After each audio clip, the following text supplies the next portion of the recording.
Hello friends, welcome to savage point. நான் உங்கள் ஏஸ்காஸ். இன்னைக்கு நம்ம கூலி படத்தோட கதையை பற்றினா ஒரு சில ரூமர்ஸ் கிடச்சிருக்கு, ஒரு சில பிளாட் ரூமர்ஸ்னு சொல்லலாம். தென் இது மட்டும் இல்லாமல் அந்த படத்தை பற்றின ஒரு சில அப்டேட்ஸும் கிடச்சிருக்கு. ஸோ ஓவராலாக இன்றைக்கி நம்ம கூலி படத்தை பற்றி தான் பார்க்க போகிறோம். சரி வாங்க நம்ம வீடியோக்குள்ளே போகலாம்.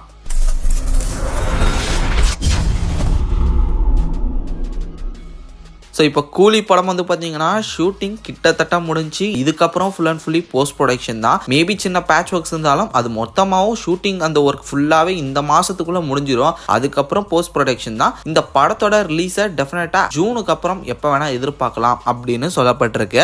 இந்த ஒரு சுச்சுவேஷனில் இப்போ இந்த படத்துக்கான ஒரு சினாப்சிஸ் வந்து பார்த்தீங்கன்னா IMDbல வந்திருக்கு. IMDbயை வந்து நம்பலாமா ப்ரோ அப்படின்னு சொல்லிட்டு கேட்டிங்கன்னா, ஆக்சுவலாக மாஸ்டர் படம் ரிலீஸ் ஆகிறதுக்கு முன்னாடி, அதாவது மாஸ்டர் படத்தோட செகண்ட் லுக் வந்த டைம்ல வந்து பாத்தீங்கன்னா IMDb அவங்களோட அந்த ஒரு வெப்சைட்ல ஒரு சினாப்சிஸ் வந்து வந்திருந்தது. லைக் ஒரு poser teacher was going to juvenile jail and he going to change அப்படின்ற மாதிரி சம் லைன்ஸ். லைக் பூசர்னா குடிகாரன் அர்த்தம். ஸோ ஒரு குடிகார டீச்சர் வந்து இந்த மாதிரி ஜுவினல் போறாரு, அதாவது குழந்தைங்க இருக்கக்கூடிய ஜெயிலுக்கு போறாரு. அங்க போயிட்டு அங்க இருக்கக்கூடிய பிரச்சனைகளை வந்து கண்டுபிடிச்சு அவர் எப்படி மாத்துறாருன்ற மாதிரியான ஒரு சிம்பிள் லைன் தான். கிட்டத்தட்ட அந்த படத்தோட கதையும் கூட அதுதான். அந்த மாதிரி படம் ரிலீஸ் ஆகிறதுக்கு கிட்டத்தட்ட ஒரு வருஷத்துக்கு முன்னாடி IMDbல அது வந்து வந்திருந்தது. கொரோனா லாக்டவுனுக்கு அப்புறம் அந்த படம் வந்திருந்தது, ஒரு வருஷம் ஆயிருந்தது. பட் இருந்தாலும் அந்த படம் ரிலீஸ் ஆகிறதுக்கு முன்னாடி IMDbல சினாப்சிஸ் இத மாதிரி அந்த படத்தில் ரிலேட்டபிளான ஒரு சில விஷயங்களை போட்டிருந்தாங்க. இதன் காரணமா கண்டிப்பா நம்பகத்தன்மையாக தான் இருக்கும் நான் நினைக்கிறேன். அதே மாதிரி ஒரு ஒன்லைனர் தான் இங்கேயும் வந்து இப்போ சிக்கியிருக்கு.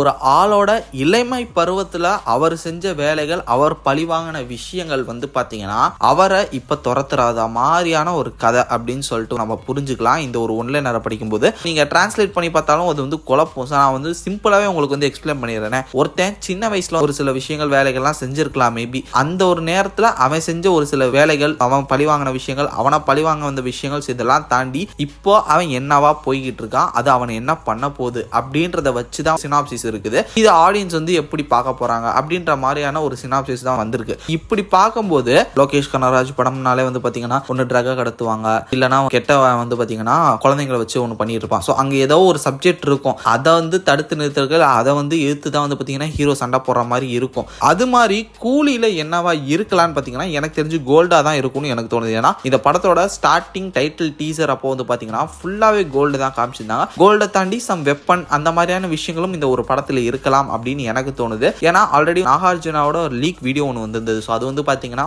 மைனிங் பிளேஸில் தான் லீக் ஆயிருந்தது. அப்படி பார்க்கும்போது கோல்டை தோண்டி எடுக்கிறது, அதை ப்ராசஸ் பண்ணுறது, அது மாதிரியான ஒரு பிஸ்னஸ், அந்த மாதிரியான ஒரு இடமா இந்த ஒரு படத்தை வந்து அது ஒரு சப்ஸ்டன்ஸா வச்சு அது மூவ் ஆகலாம்னு எனக்கு தோணுது. மேபி இந்த குரூப்புக்கு, இந்த ஒரு கேங்குக்கும் ஏதோ ஒரு விதத்துல வந்து ரஜினிக்கு சம்மந்தப்பட்டிருக்கலாம். இல்லனா இவரோட பாஸ்ட் தெரிஞ்சு இவங்க வந்து மறுபடியும் இவரை துரத்துற மாதிரி, இவரே இந்த மாதிரி நிறைய படங்கள் பண்ணியிருக்காரு. பாஷா இந்த மாதிரி எக்ஸாம்பிளுக்கு சொல்லலாம், ஜெயிலர் கூட அந்த மாதிரி தான். அந்த மாதிரி ஒதுங்கி இருந்த ஒருத்தர் வந்து பாத்தீங்கன்னா உசிப்பி விடுற மாதிரியான ஏதோ ஒரு விஷயம் இந்த ஒரு படத்துல இருக்குன்றது வந்து தெளிவா இருக்கு. பட் அந்த ஒரு ட்ரிக் அதை வந்து எப்படி வந்து ஹேண்டில் பண்ண போறாங்க, அது ஸ்கிரீன் பிளேல எப்படி வந்து மாத்த போறாங்க, இதுல ரஜினியோட கேரக்டர் என்னமா இருக்க போது, லைக் லோகேஷ் கனகராஜோட படங்கள்ல இருக்கக்கூடிய மெயின் கேரக்டர்ஸோட அந்த ஒரு கேரக்டரைசேஷன் வந்து பாத்தீங்கன்னா சூப்பரா இருக்கும், மறக்க முடியாத மாதிரி இருக்கும். எந்த படம் எடுத்தாலும் அந்த கேரக்டர்ஸ் அந்த இடத்தோட ஒரு ஐகானிக்கா இருப்பாங்க. லைக் கைதினா டில்லி, லியோனா லியோ தாஸ், இல்லனா பார்த்திபன், அதே மாதிரி மாஸ்டர்னா ஜேடிடா அப்படின்ற மாதிரி இந்த படத்துக்கும் இந்த ஒரு கேரக்டர் வந்து அமேசிங்கான ஒரு கேரக்டர்ல இந்த ஒரு லைன் இருக்கும் அப்படின்னு சொல்லிட்டு நம்பப்படுது. கூடி சீக்கிரம் இந்த படத்தோட டீசர் வரப்போகுது. ஸோ இப்போ லிட்டரலி கிடைச்சிருக்கக்கூடிய ரூமர்ஸ் படி வந்து பாத்தீங்கன்னா March 14 இந்த படத்துக்கான கிளிம்ஸ் ஆர் டீசர், லைக் ஒரு நிமிஷம் இல்ல 1.5 நிமிஷத்துக்குள்ள ஒரு ஃபுட்டேஜ் வந்து ரிலீஸ் பண்ண போறாங்க. லைக் இந்த ஒரு மார்ச் மந்த்துக்குள்ள ரிலீஸ் பண்ணுவாங்கன்னு சொல்றாங்க. பட் இப்போ டேட் வைஸ் பாத்தீங்கன்னா March 14 சொல்லியிருக்காங்க. வந்தா நல்லா தான் இருக்கும். ஆல்ரெடி வந்து பாத்தீங்கன்னா அந்த டீசர் கட்டுக்கு வந்து அனிருத் பேக்ரவுண்ட் ஸ்கோர் போட்டுட்டாரு அப்படின்ற மாதிரியான ரூமர்ஸும் வந்துகிட்டு இருக்கு. வந்தா நல்லா இருக்கும். ஓரளவு இந்த கதை என்ன ஏதுன்றதை வந்து நம்ம புரிஞ்சுக்கலாம்.